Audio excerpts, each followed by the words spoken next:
This is the 6th annual Sustainable Landscape Competition, and we're here at the Residential Winners House.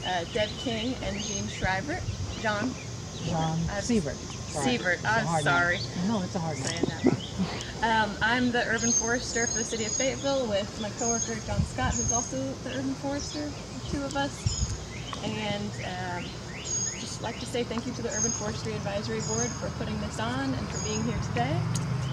And now Deb and John. Congratulations. Thank you. We really appreciate that you all put this on. And I don't think I remembered to tell the judges when they came, but the name of our garden is Bees Here Now. And so a big part of what we're interested in is providing habitat for bees as well as for birds and the other critters, even the ones we don't like the rat who lives here and ate our first good tomatoes. So I thought I would just take a couple of minutes and tell you a little about the design of the garden and then just open it up for questions. When we got here 4 years ago, our garden looked like that garden. It was all grass. And we started digging it up one shovel load at a time. And we had this grand scheme that we were going to do an English cottage garden because our house is English cottage and we wanted the landscaping to go with the house. And we had moved from a place over by the Walmart on 6th Street where we had deer and what are they called? Groundhogs. So many groundhogs yes. down there. So we had a lot of problems, and so we were so happy that we were not going to have deer or groundhogs or any of that. Well, we planted a certain way and they ate everything.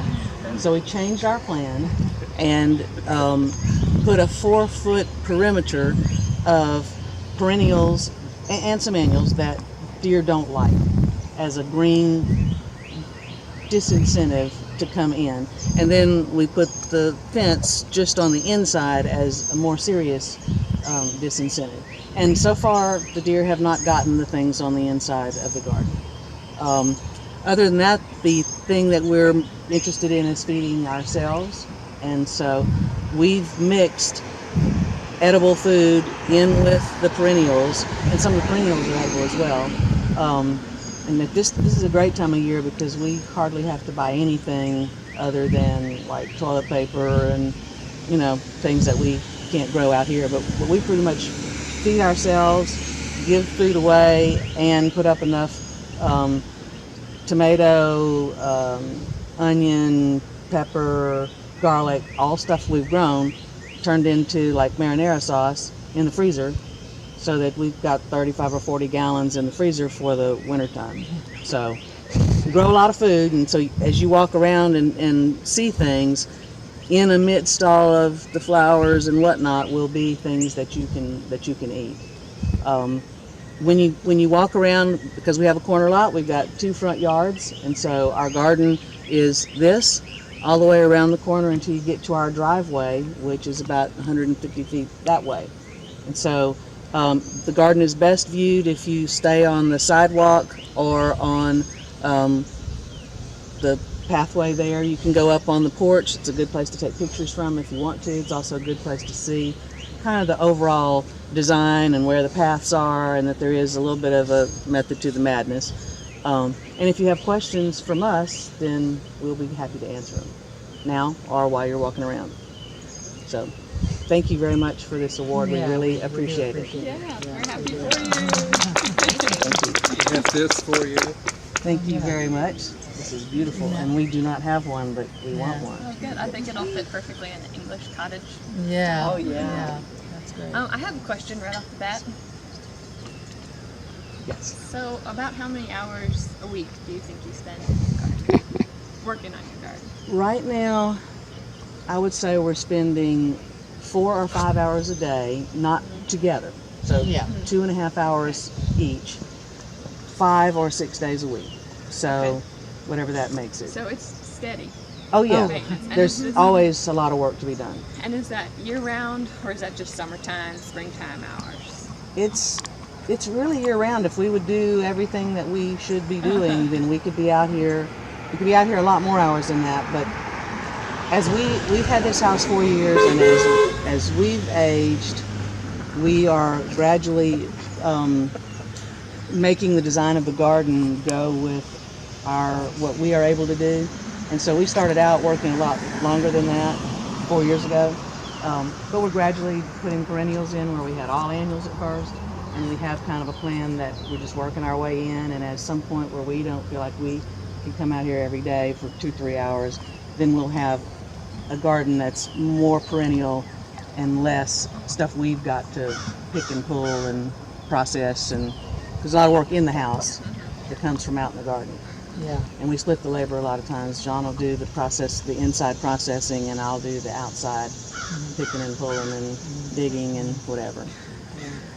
So, I've got a lot of questions, but I'll let him go. Well, yeah. What's your watering scheme or schedule? How do you do it? We water by hand, and we thought about, and at our other place we had rain barrels. We had 555 gallons, which seems like a lot, but it was nothing, because when it was raining, we had plenty of water. When it wasn't raining, 555 gallons drained out of those tanks, and then we had to water again. So we decided on this garden so far not to put rain barrels in, even though they would look cool. They just don't It was a choice. yeah. They don't do, there's some places where we could put them, but they just don't do what we I really, feel like every garden that we visited when we felt that way. It's really hard to make a rain barrel, to get enough water in a rain barrel to make it worth your while. Which was stunning to me. It seems like, but you said, but everybody said that. the only people we know that have water like that are people that have these giant cisterns that are Right. like, Under the you know, that, ground. and they're in the ground, and they've got at least 2 of them. Yeah. And they're very careful with water. That's what I'm picturing, like at the eco-modern flats, so they have that huge cistern in the middle. It's Right. like, you can't have that at your house. It's just that Right, thing. not at this house for sure. No, really. But Alan, to the end of the question, we water by hand. We don't, this doesn't work well for like drip irrigation because it's so like all over the place. And we, the plants that make it with the way we water, make it. And the ones that don't, but most of them make it. I mean, you'll see some plants that are dry right now, but they made it through this same thing last year and the year before, so they probably will make it again this year. I think we should look at the gardens, but I have one more quick Okay. question. What's the thing that you've done to your garden that's been the most beneficial for its health? Compost or straw mulch or?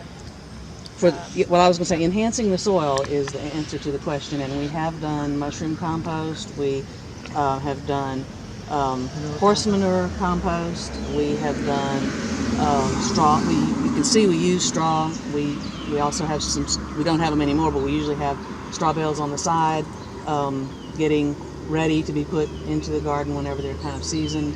So I think enhancing the health of the soil is the thing we've done that's the most beneficial, and it's the thing we work on the most. What was your soil like when you moved in? It was pretty good. It was not Arkansas rock bar soil. Someone had brought in topsoil along the many years, and so we had a shovel depth worth of something we could at least dig in from the beginning. But we fertilize as we plant, so as we're turning it over and putting something in, it's already better soil than when we got started. So y'all want to look and then ask, and I'm going to put this up on your I'm going to play around with where to put it if that's okay. Yeah, it's yours. Perfect. Yep. And if you have questions, please ask us. We're back. All right. So I'm going to see if it can go here.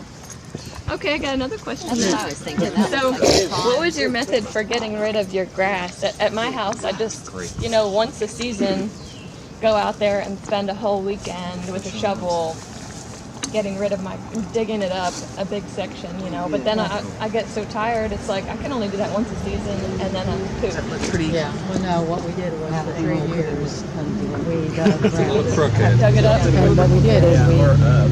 we dig enough, and then we pounded it. And then the next one we That's just what I've dug been it around again.